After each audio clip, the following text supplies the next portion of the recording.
Se ha dicho, pues, que es un movimiento absolutamente uno. Además, se dice también que un movimiento es uno cuando es completo, sea según el género o según la especie o según la substancia, como en los demás. 489-40. Aunque todos los manuscritos traen este vocablo, parece que en buena lógica tendría que poder leerse, divisible, en lugar de continuo. 490-41. Hecho menos no parece tener aquí el sentido de 227-6, igual a lo que está en sucesión y en contacto, sino un sentido lato, ya que puede haber diversidad genérica, y con respecto al tiempo. Casos, de lo que es completo y es un todo se dice que es uno. Y a veces se dice también que un movimiento es uno aunque sea incompleto, con tal de que sea continuo. Además, en un sentido distinto de los mencionados, se dice también que un movimiento es uno cuando es uniforme, porque el que no es uniforme no es considerado como uno, sino más bien el que es uniforme, como en el caso de un movimiento rectilíneo, pues lo que no es uniforme es divisible. Pero no parece que haya entre ambos tipos de movimiento más que una diferencia de grado. En todo movimiento puede haber uniformidad y no uniformidad, pues algo puede alterarse uniformemente, o desplazarse en una trayectoria uniforme, por ejemplo, en un círculo o en una línea recta, o aumentar y disminuir de la misma manera. La diferencia de la no uniformidad de un movimiento se funda en ocasiones en su trayectoria, pues un movimiento no puede ser uniforme si su trayectoria no es una magnitud uniforme, por ejemplo, una línea quebrada, o una espiral o cualquier otra magnitud en la que una parte cualquiera no coincida con otra parte cualquiera.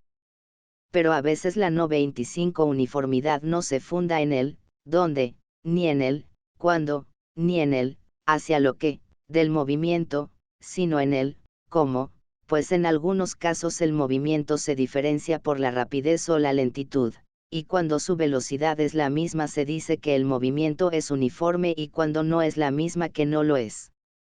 Por esta razón la rapidez y la lentitud no son especies ni diferencias del movimiento, ya que acompañan a todos los movimientos que se diferencian específicamente. Tampoco son especies ni diferencias la pesadez o la ligereza con respecto a una misma cosa, como la de la tierra respecto de la tierra o la del fuego respecto del fuego. Por lo tanto, aunque un movimiento no uniforme, como, por 229 a ejemplo, el movimiento sobre una línea quebrada, puede ser uno si es continuo, su unidad será menor que la de un movimiento uniforme, y en algo menor hay siempre una mezcla con el contrario.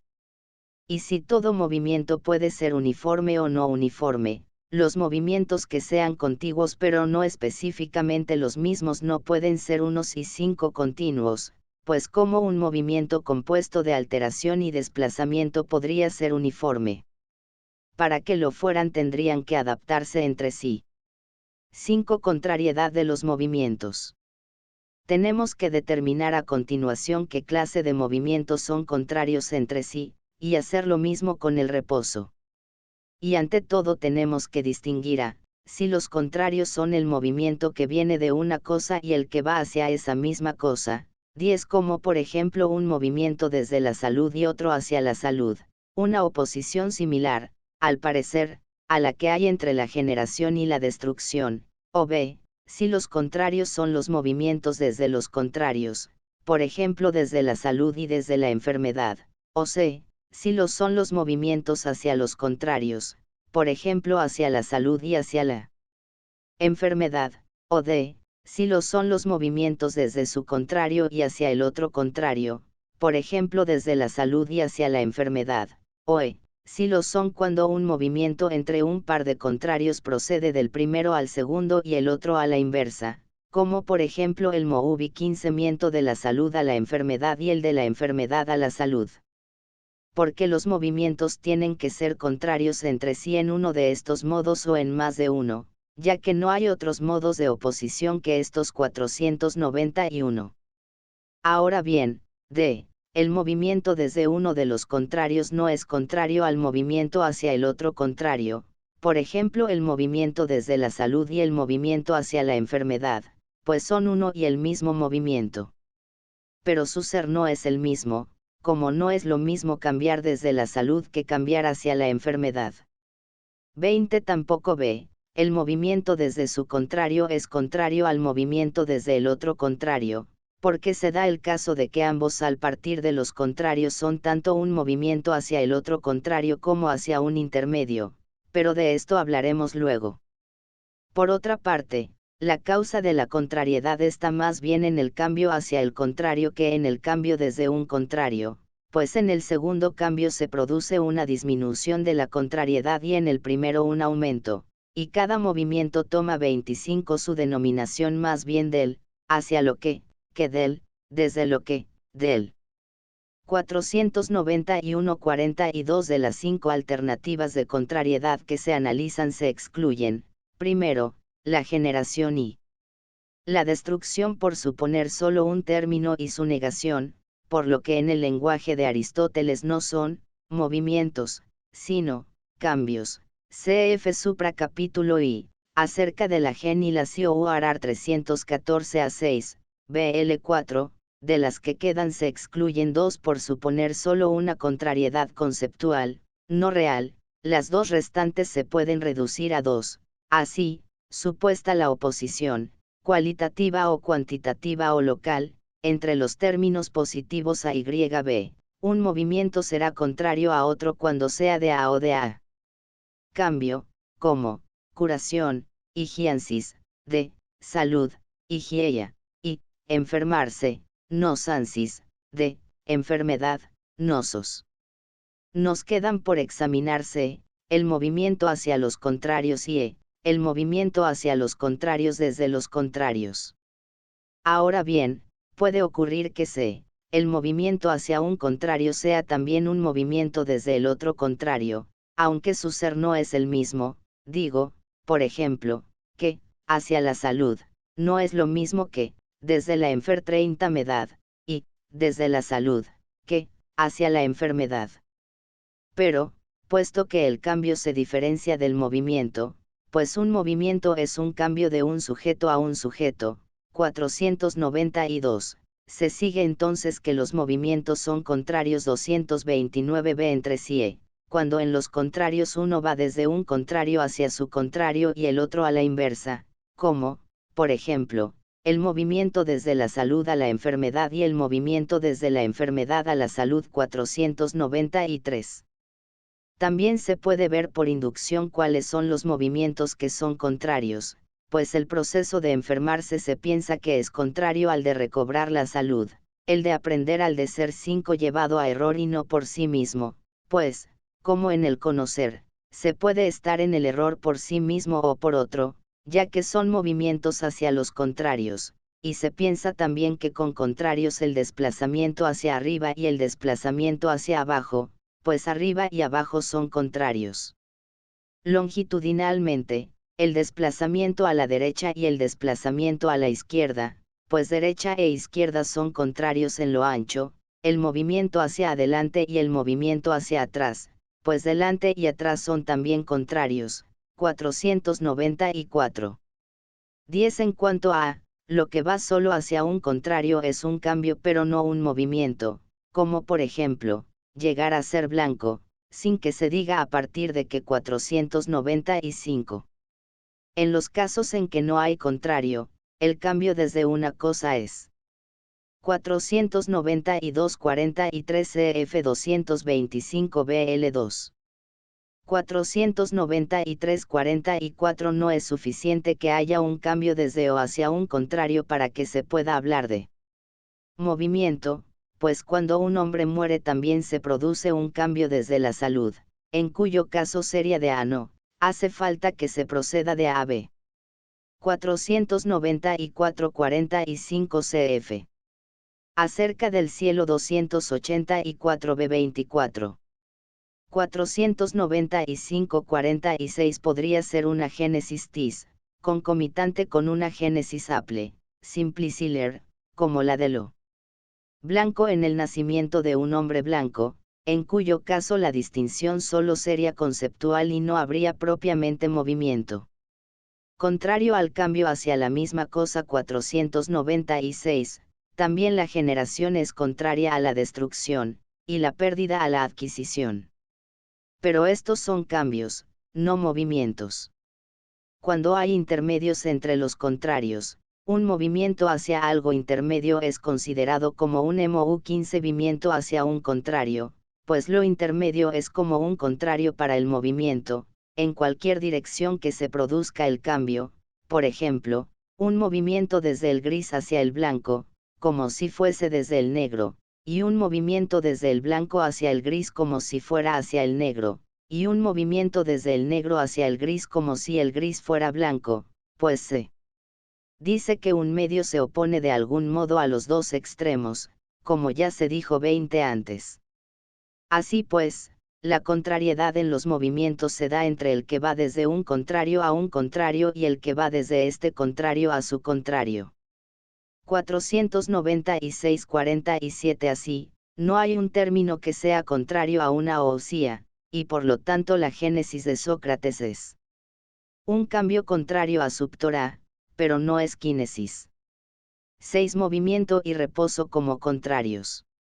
Pero, puesto que el movimiento parece ser contrario no solo a otro movimiento sino también al reposo, tenemos que hacer algunas precisiones al respecto.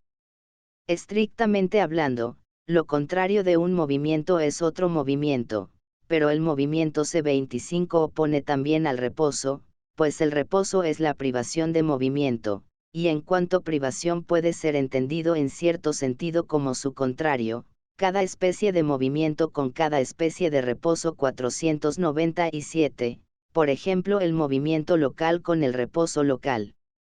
Pero todo esto es demasiado general. Pues ¿qué es lo que se opone a lo que permanece en un lugar? Lo que se mueve desde o lo que se mueve hacia ese lugar.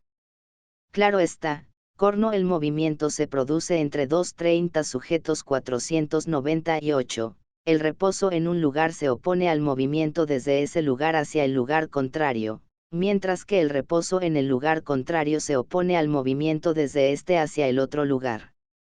Pero al mismo tiempo estos dos repousos son también contrarios entre sí, pues sería absurdo ducentésima trigésima que hubiese movimientos contrarios pero no estados opuestos de reposo. Los hay entre los contrarios, como por ejemplo el reposo en la salud con respecto al reposo en la enfermedad, y también con respecto al movimiento desde la enfermedad a la salud. Pero sería absurdo que lo contrario al reposo en la salud fuese el movimiento desde la enfermedad a la salud, ya que el movimiento hacia aquello en que C5 detiene es más bien un llegar al reposo, y este llegar a ser coexiste con ese movimiento, y solo puede ser uno u otro de estos movimientos, pues el reposo en la blancura no es contrario al reposo en la salud. En cuanto a las cosas que no tienen contrarios, los cambios opuestos son los cambios desde una cosa y hacia esa cosa, como el cambio desde el ser y el cambio hacia el ser, pero estos no son movimientos. No se puede decir, en 10 entonces, que en tales casos haya reposo, sino solo ausencia de cambio 499. Sí. 497-48 Nótese la amplitud de sentido que se le da a la noción de reposo, eremia mone, referida aquí. No solo a los movimientos locales, sino también a los cualitativos y cuantitativos. Ahora, ¿qué sentido tiene hablar, por ejemplo, de un reposo en la actividad vegetativa de una planta? Porque una detención de su movimiento sería su destrucción. Claro está, se podría pensar en ciertas formas de hibernación, pero aún así sería una forma derivada, inrecto el vocablo tendría un significado local. 498-49 Para el significado de sujeto, véase 225-34b5. 499-50 En el caso de la generación o destrucción lo opuesto al cambio no es reposo sino ametablesia. Hubiera un sujeto subyacente, la ausencia de cambio en el ser sería contraria a la ausencia de cambio en el no ser. Pero, como el no ser no es algo, cabe preguntarse, ¿qué es lo contrario a la ausencia de cambio en el ser de una cosa? Es un reposo. Si así fuera, entonces, o bien no es verdad que todo reposo sea contrario a un movimiento, o bien la generación y destrucción son movimientos. Pero es 15 evidente que la ausencia de cambio en el ser no es un reposo, ya que la generación y la destrucción no son movimientos, aunque son semejantes a un reposo. Entonces, o bien la ausencia de cambio en el ser no es contrario a nada, o bien es contraria a la ausencia de cambio en el no-ser, o bien lo es a la destrucción de la cosa, ya que una destrucción es un cambio desde el ser y una generación un cambio hacia el ser. Cabe también preguntarse, ¿por qué solo en los cambios locales hay repousos y movimientos conforme a la naturaleza y contra la naturaleza, mientras que en los demás cambios 20 no es así? Por ejemplo, en el caso de la alteración no hay un cambio que sea conforme a la naturaleza y otro contra la naturaleza, pues el curarse no es más natural ni más antinatural que el enfermarse 500, ni el blanquearse es más natural o más antinatural que el ennegrecerse.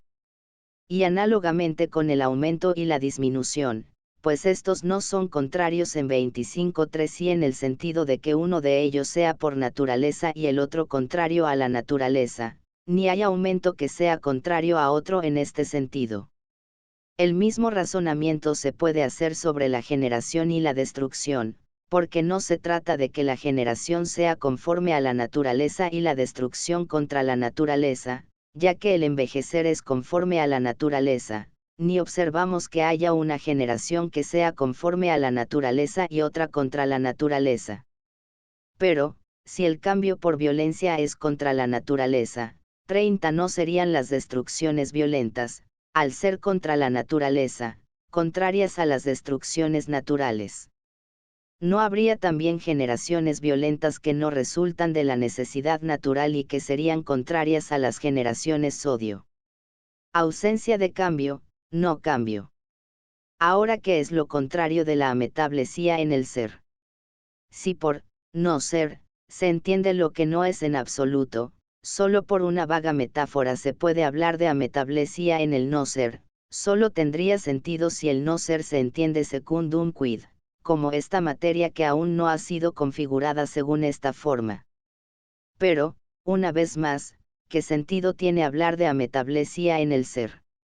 551 para los usos de catafisín, secundum naturam, naturaliter, y para fisín, contra naturam. Praeter naturam, praeter naturaliter, en el Corpus Hippocraticum Beace Pelain Entralgo, la medicina hipocrática, página 54, 194.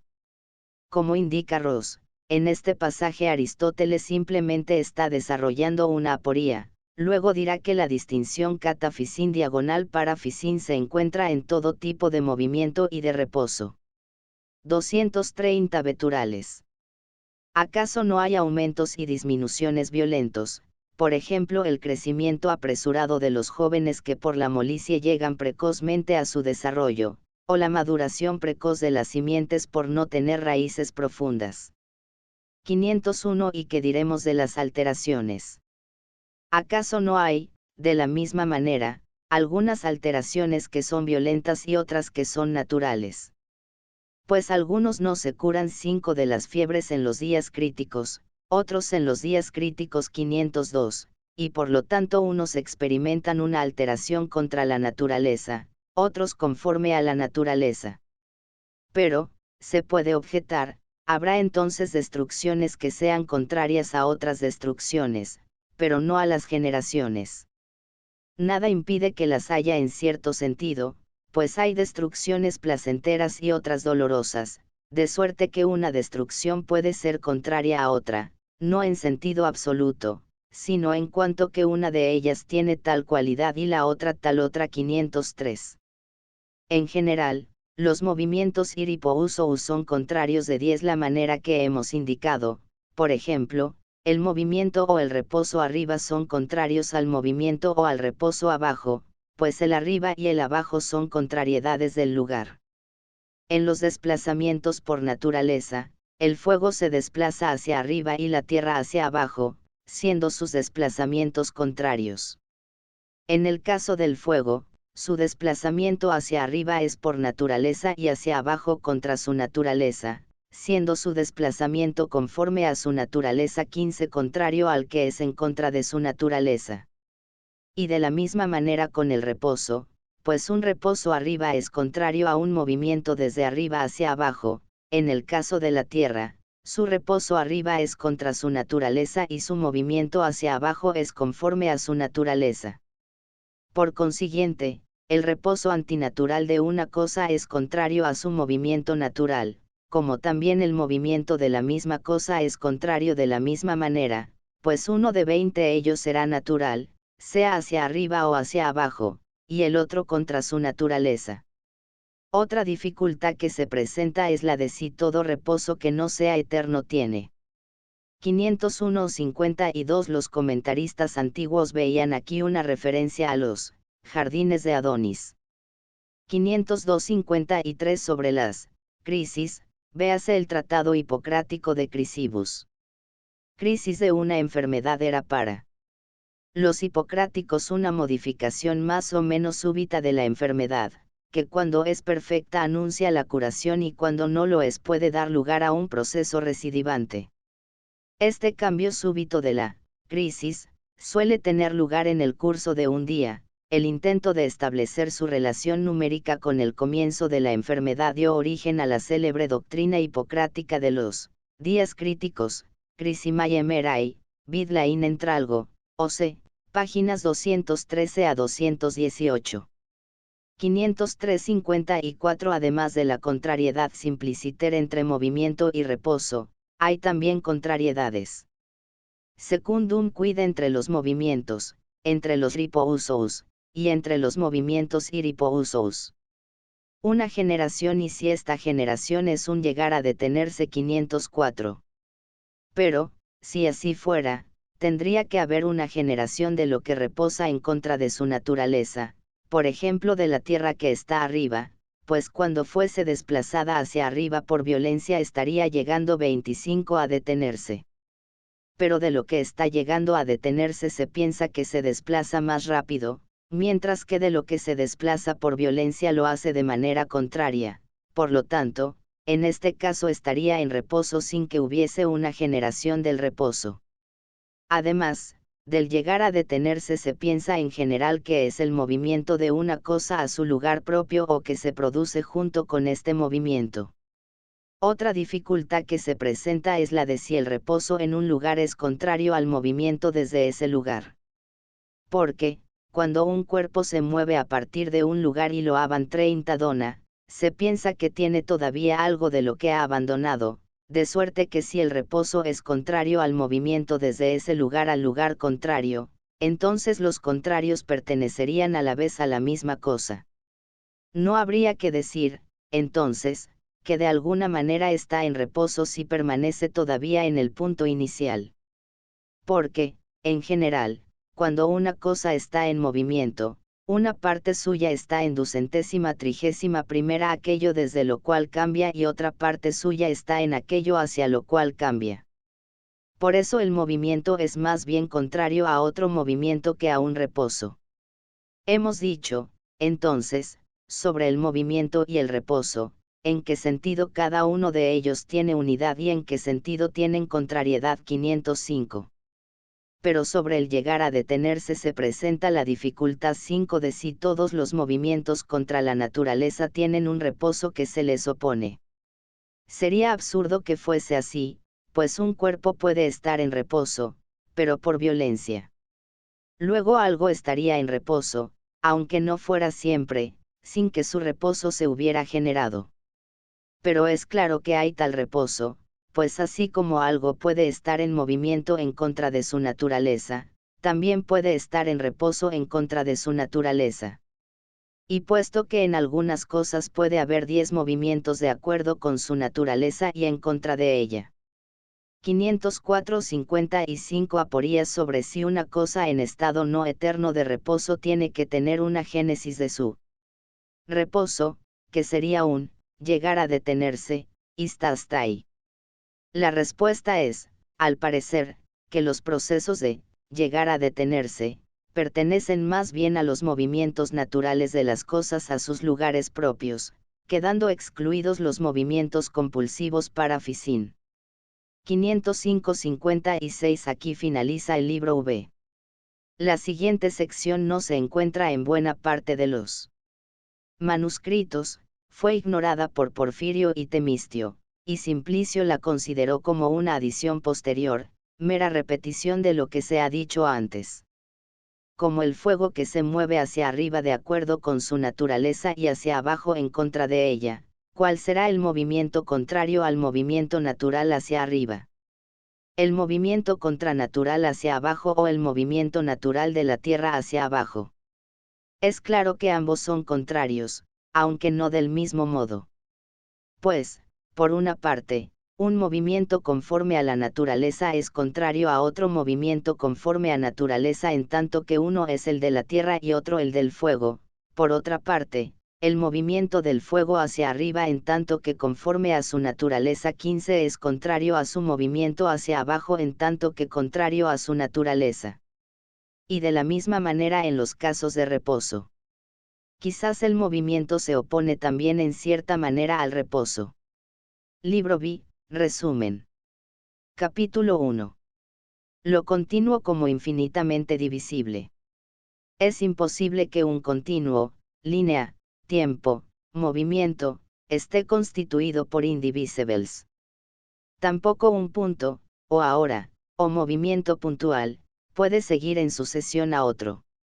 Demostración por el absurdo de la imposibilidad de los indivisibles en el movimiento. Capítulo 2. Continuidad del tiempo y de la extensión. Controversia con Zenón. Argumento contra los indivisibles por los grados de rapidez y lentitud. Prueba de la continuidad del tiempo por el mismo argumento. Paralelismo entre la continuidad del tiempo y la magnitud, paralelismo entre la infinitud de ambos. Críticas del argumento de Zenón contra el movimiento, la noción de divisibilidad infinita. 2 pruebas de que no se requiere un tiempo infinito para recorrer una distancia finita. Ningún continuo es indivisible. Capítulo 3. El, ahora, es indivisible y en él no hay movimiento. El, ahora, divisor del tiempo es indivisible, los extremos del tiempo son un único e idéntico ahora, prueba por el absurdo. No hay movimiento ni reposo en una hora, pues ambos ocupan tiempo. Capítulo 4. Continuidad y divisibilidad del cambio. Todo lo que cambia es divisible. Divisibilidad del movimiento, A, según los movimientos de las partes de lo movido, B, con respecto al tiempo. Movimiento, tiempo ocupado, estar en movimiento, y aquello en lo cual, distancia, cantidad, cualidad, hay movimientos son tan divisibles como la cosa movida, la cualidad solo accidentalmente. Capítulo 5. Los términos inicial-final del cambio. La compleción del cambio acontece en un límite, 2 pruebas.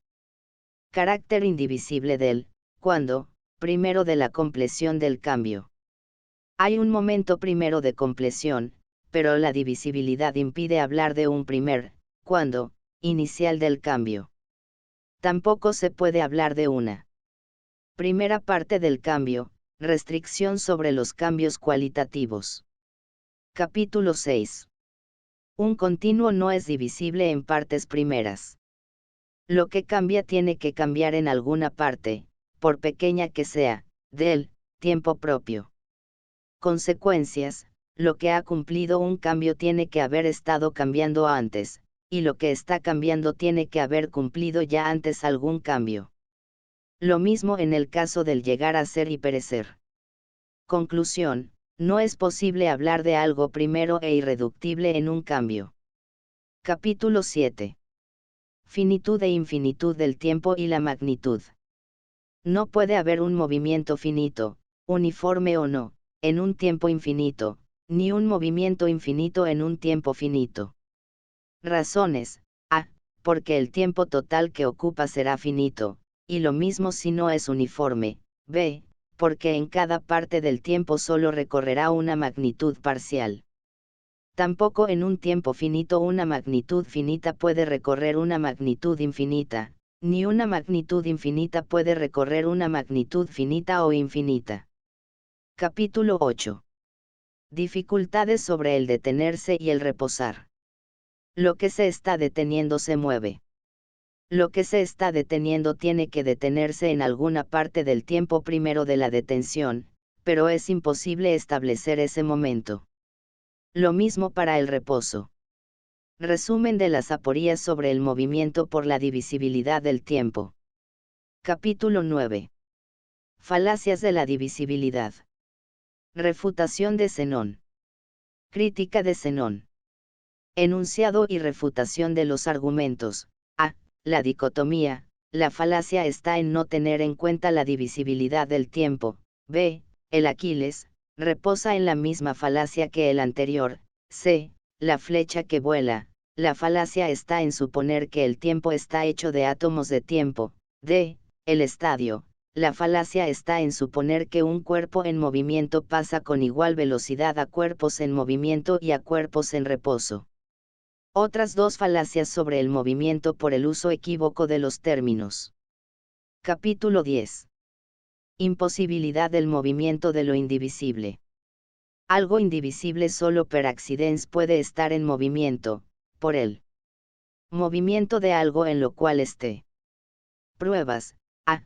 Porque para moverse tiene que tener partes. 6. Porque para poder moverse tiene que ocupar un espacio. C. Por la infinita divisibilidad del tiempo. Ningún cambio entre contrarios puede ser infinito, solo el movimiento circular puede serlo. Libro B. 1. El continuo como lo infinitamente divisible. 231. Si la continuidad, el contacto y la sucesión son tales como los hemos definido antes. 506, es decir, si decimos que son continuas, aquellas cosas cuyos extremos son uno, en contacto, cuando sus extremos están juntos, y, en sucesión, cuando no hay ninguna cosa del mismo género entre ellas, entonces es imposible que algo continuo esté hecho de indivisibles, como, 25 por ejemplo, que una línea esté hecha de puntos, si damos por supuesto que la línea es un continuo y el punto un indivisible. Porque ni los extremos de los puntos pueden ser uno, ya que en un indivisible no puede haber un extremo que sea distinto de otra parte, ni tampoco pueden estar juntos, pues lo que no tiene partes no puede tener extremos, ya que un extremo es distinto de aquello de lo cual es extremo. 507. Además, si un continuo estuviera hecho de puntos, estos 30 puntos tendrían que ser necesariamente continuos entre sí o bien estar en contacto entre sí. El mismo razonamiento se puede hacer sobre todos los otros indivisibles. Pero, como ya se ha dicho, los puntos no pueden ser continuos. Y en 231 ve cuanto al contacto, dos cosas solo pueden estar en contacto recíproco si el todo de una toca al todo de la otra, o si una parte de una toca a una parte de la otra, o si una parte de una toca el todo de la otra. Pero como los indivisibles no tienen partes, tendrían que tocarse entre sí como un todo con un todo. 508. Ahora, si fuera como un todo que toca a un todo, no se trataría entonces de un continuo. 509, porque lo que es continuo tiene partes distintas y puede ser. 506.1 véase supra 226 BL 8-227 al 3. 507.2 Lo que se cuestiona es cómo las últimas partes de una línea, o tiempo, pueden estar relacionadas, si es que hay últimas partes y son indivisibles. Obsérvese la reductio ad absurdum de la hipótesis del continuo constituido por indivisibles mediante la vía de la definición, procedimiento que se seguirá en todo el capítulo. 508.3 Ni tan siquiera como un todo un indivisible puede estar en contacto con otro, pues por definición un indivisible no tiene partes y por tanto no puede ser un todo. Cf. Met 1023 B 26 1024 ALO. 509.4 Aunque dos puntos se tocasen, o fueran contiguos, no por ello formarían un continuo, pues los indivisibles o bien tienen que estar en el mismo lugar, habrían entonces una identidad posicional, o bien en distintos lugares, en cuyo caso tendría que haber intervalos entre ellos, pero las partes divididos en 5 esas partes, que son entonces diferentes y están separadas en cuanto al lugar. Tampoco un punto puede suceder a un punto, o un, ahora, a un, ahora, de tal manera que lo que resulte de ello sea una longitud o un tiempo, pues dos cosas están en sucesión si no hay entre ellas ninguna otra cosa del mismo género, pero entre dos puntos hay siempre una línea 510 y entre 10 dos ahores hay siempre un tiempo. Por lo demás, si de una sucesión de indivisibles pudiera resultar la longitud y el tiempo, estos serían divisibles en indivisibles, ya que cada uno de estos, longitud o tiempo, sería divisible en aquello de que está hecho. Pero ningún continuo es divisible en cosas sin partes. Ni tampoco es posible que entre los puntos y entre los ahores haya algo de otro género, porque si lo hubiese, es claro que tendría que ser o indivisible o divisible, y si fuera divisible, tendría que serlo o en indivisibles o 15 en divisibles que fuesen siempre divisibles, y esto último sería justamente el continuo. Es evidente que todo continuo es divisible en partes que son siempre divisibles, porque si fuese divisible en partes indivisibles, un indivisible estaría en contacto con un indivisible, ya que los extremos de las cosas que son continuas entre sí son uno y están en contacto. Por esa misma razón también la magnitud, el tiempo y el movimiento o bien están compuestos de indivisibles y se dividen en indivisibles o bien no lo están. Esto se aclara así. Si una magnitud estuviera compuesta de indivisibles, también el movimiento sobre esa magnitud tendría que estar compuesto de los correspondientes movimientos indivisibles. Por ejemplo, si la magnitud ABC estuviera compuesta de los indivisibles A y C, el movimiento LMN de X sobre ABC tendría como partes a L y N, cada una de las 25 cuales sería indivisible. Por consiguiente, ya que cuando hay movimiento tiene que haber algo que esté en movimiento, y cuando hay algo en movimiento tiene que haber movimiento, entonces lo que está en movimiento también estaría. Sucesivas de un continuo ocupan diferentes lugares sin que haya nada entre ellas. 515 Si entre dos puntos hay siempre una extensión lineal divisible en puntos intermedios, esos dos puntos no pueden estar en sucesión, pues por definición para que la haya no puede haber nada de la misma clase, sin genes.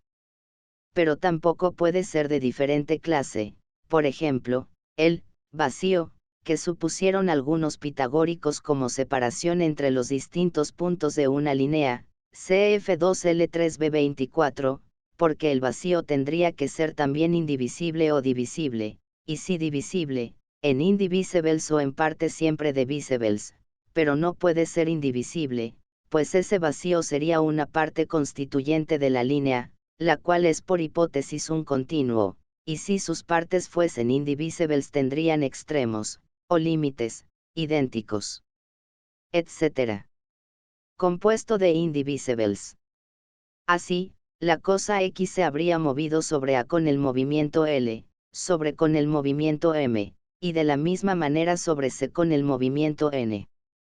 Ahora, una cosa que está en movimiento de un lugar a otro en el momento en que lo está no es posible que esté en movimiento y al mismo tiempo haya completado su movimiento en el lugar hacia el cual se estaba 30 moviendo.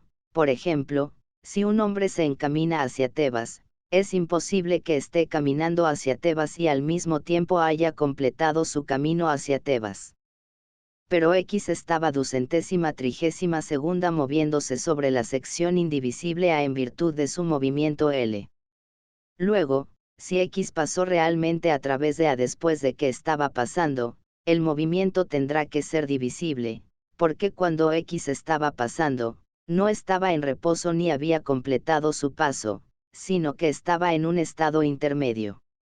Pero si cuando X se estaba moviendo al mismo tiempo hubiera completado su movimiento, habría llegado al término del movimiento y estaría moviéndose 5 hacia él. El que está caminando en el momento en que está caminando habría completado su camino y estaría en el lugar hacia el cual estaba caminando. Y si se moviese sobre la totalidad de ABC y su movimiento estuviese compuesto de L y N, y si no se hubiese movido sobre A, que no tiene partes, sino que hubiera completado su movimiento sobre esa sección, entonces el movimiento no estaría hecho de movimientos actuales sino de movimientos ya cumplidos 511, y la cosa tendría que haberse movido sobre algo sin estar 10 moviéndose sobre ello, pues, según este supuesto, habría pasado sobre A sin pasar a través de A.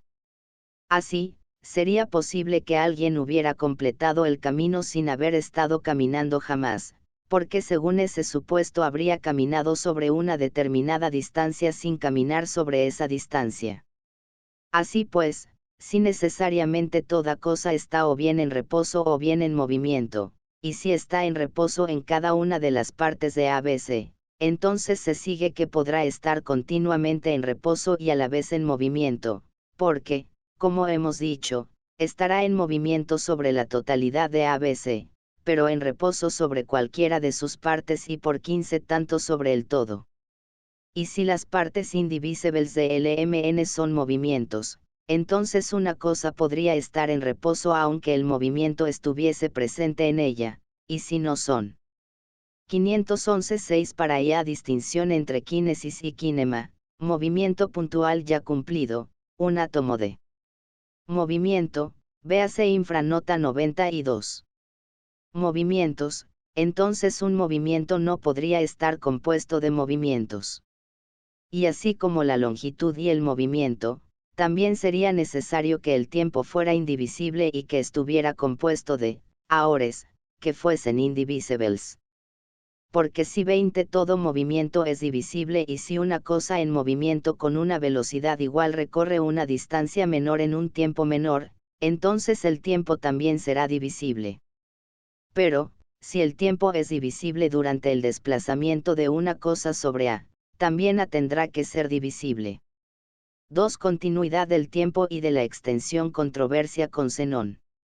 Divisibilidad del continuo 512. Puesto que toda magnitud es divisible en magnitudes, porque, como hemos mostrado, toda magnitud es continua y es imposible que algo continuo esté compuesto de indivisibles, se sigue necesa 25 realmente que, de dos cuerpos en movimiento, el más rápido recorrerá una distancia mayor en un tiempo igual, una distancia igual en un tiempo menor y una distancia mayor en un tiempo menor. Algunos han definido lo más rápido en estos términos. Así, supongamos que A es más rápido que B.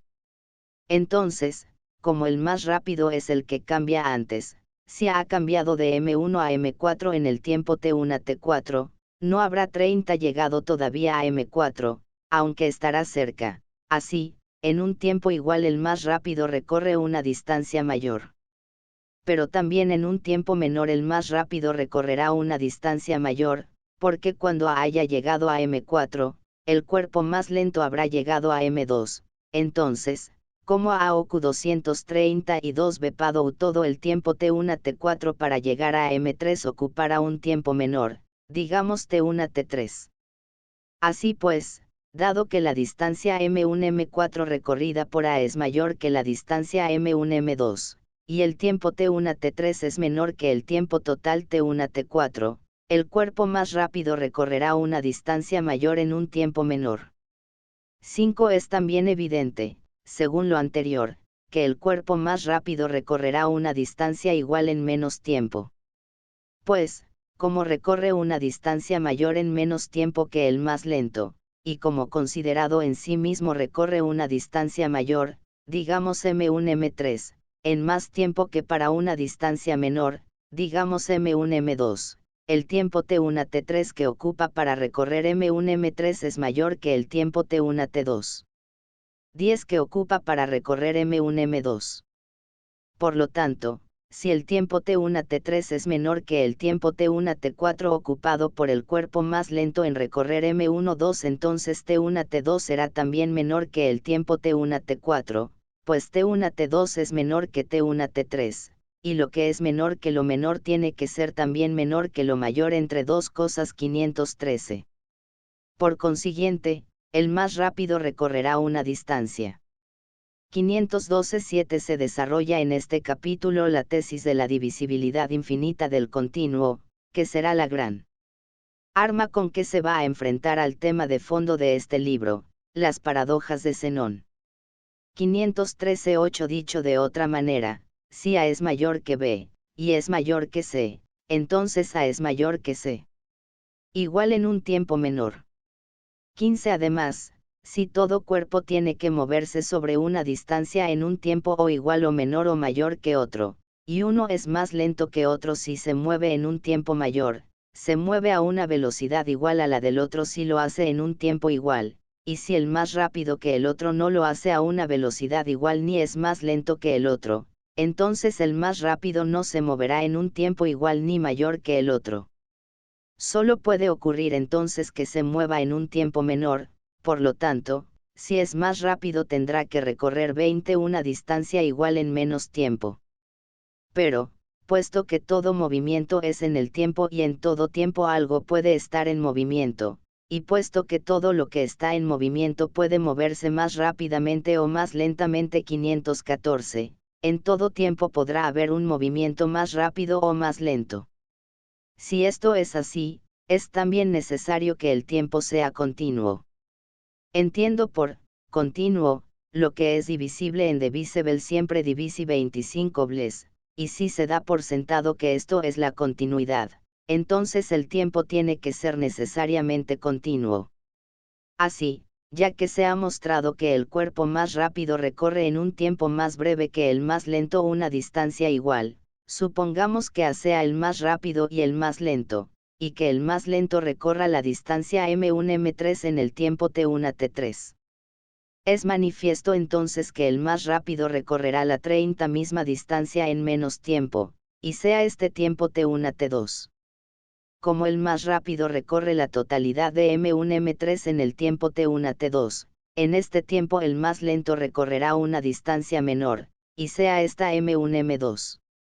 Y cuando B, que es más 233 lento, recorre en el tiempo t1 t2 la distancia m1 m2, el más rápido en menos tiempo, y así una vez más el tiempo t1 t2 tendrá que ser dividido. Pero si es dividido, también la distancia m1 m2 tendrá que ser dividida en la misma proporción. Y si la distancia es dividida, también el tiempo será 5 dividido. Y esto ocurrirá siempre, tanto si se procede del más rápido al más lento como si se procede del más lento al más rápido y utilizamos la misma demostración, pues el más rápido dividirá el tiempo y el más lento dividirá la longitud. Y puesto que se puede proceder indefinidamente con esta reciprocidad y en cada caso se sigue una división, es evidente que todo tiempo será continuo. Y a la vez es también claro que toda magnitud será continua, ya que el tiempo y magnitud son divididos según las mismas e iguales divisiones. 514.9 Puede haber un movimiento más rápido que el de la periferia del universo, que para Aristóteles gira en torno al centro. Además, también según la manera habitual de razonar resulta evidente que si el tiempo es continuo también es continua la magnitud, ya que se recorre la mitad de la disquincettancia en la mitad del tiempo que se ocupa para recorrer el todo, o dicho en general en menos tiempo se recorre menos distancia, pues las divisiones del tiempo y la magnitud son las mismas, y si cualquiera de los dos es infinito también lo será el otro 515. Y de la misma manera en que uno es infinito así lo será también el otro, por ejemplo, si el tiempo es infinito con respecto a su extremos 516, así también lo será la longitud, si el tiempo es infinito con respecto a la división, así también lo será la longitud, y si el tiempo es infinito en ambos respectos, la magnitud será también infinita en ambos respectos. De ahí que sea falsa la argumentación de Zenón al suponer que los infinitos no pueden ser recorridos o que no es posible tocar una a una un número infinito de partes en un tiempo finito 517. Porque tanto la longitud como el tiempo, y en general todo continuo, se dice que son infinitos de dos maneras, o por división o por sus extremos. Ciertamente, no 25 es posible durante un 515-10 la afirmación de que si el tiempo es infinito tois es chatois también tiene que serlo la longitud. Mecos, presenta dificultades, porque Aristóteles admitió la infinitud del tiempo, libro 8.1 y 2, pero negó que pueda haber una extensión infinita, libro 3.5. Tiempo y longitud puede ser infinitos por adición o por división. En el primer caso, tiempo y longitud aumentarían indefinidamente, hipótesis rechazada por Aristóteles, para el caso de la longitud. En el segundo, dada una longitud finita L1 L2 recorrida por un cuerpo en el tiempo T1 T2, L1 L2 sería divisible indefinidamente de la misma manera que T1 T2. 516-11 Este sería el infinito por adición, según el cual los extremos llegan a ser siempre distintos. Este infinito puede ser de dos clases: 1, en el que las partes añadidas nunca exceden un intervalo dado, como en la adición por bisección de una unidad de distancia o tiempo, en cuyo caso tenemos medio y 1 diagonal 4 y 1 diagonal 8 etc. Otro, en el que las partes añadidas son iguales, como en la suma 6 6 etc. En ambos casos los extremos llegan a ser siempre distintos en el aumento. Kata Auxesin. Ross. Página 642. Piensa que Aristóteles se contradice al admitir que la suma de las partes en el último caso excede toda magnitud y negar que pueda haber un infinito en extensión. 517-12 Este es el célebre argumento contra el movimiento, llamado en 23 SBLL el protos logos de Zenón de Elea. Se trata del segundo tipo de infinito de la nota anterior. El argumento es: no hay movimiento, pues para que algo pudiera moverse de A tendría que recorrer antes la mitad de esa distancia, y luego la mitad de la que queda, y así indefinidamente, pero recorrer una infinitud de partes en un tiempo infinito es imposible. Para Aristóteles, tanto dicha distancia como el tiempo en recorrerlas son igualmente finitos e infinitos. Son finitos si se los considera según una unidad de medida, son infinitos por ser infinitamente divisibles, no solo la distancia sino también el tiempo. El error de Zenón está en no aplicar al tiempo el mismo concepto de infinito, por división, que aplica a la distancia. Tiempo finito tocar cosas que sean infinitas por su cantidad, pero se las puede tocar si son infinitas por su división, porque en este sentido el tiempo mismo es infinito. Así, el tiempo en el que es recorrida una magnitud no es finito sino infinito, y las infinitas cosas no 30 son tocadas en un tiempo finito sino en infinitos intervalos de tiempo. Es, pues, imposible que una magnitud infinita sea recorrida en un tiempo finito, o una magnitud finita en un tiempo infinito. Si el tiempo es infinito, también la magnitud será infinita, y si lo es la magnitud también lo será el tiempo. Esto puede ilustrarse de la siguiente manera.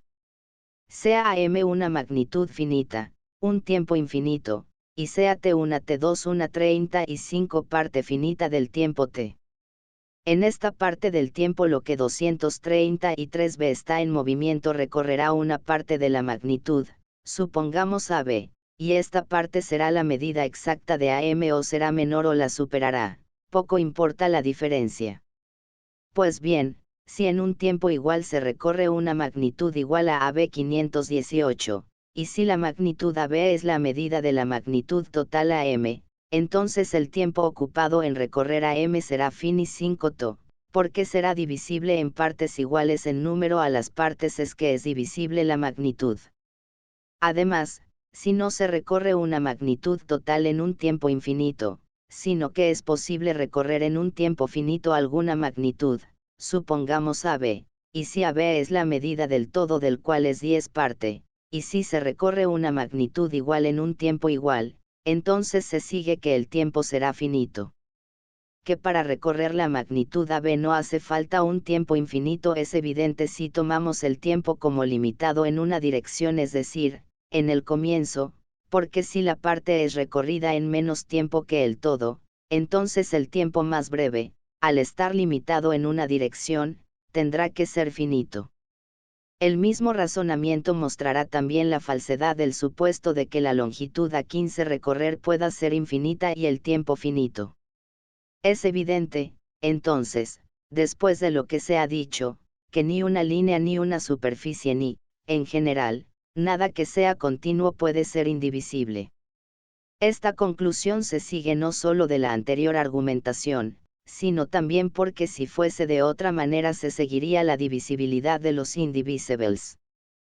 Porque como en cualquier intervalo de tiempo puede haber movimientos más rápidos y más lentos, y en un 20 tiempo igual el más rápido recorrerá una longitud mayor, puede ocurrir que éste recorra una longitud doble o una vez y media más grande que la recorrida por el más lento, pues esta podría ser la 518.13 se da por supuesto que la velocidad es uniforme.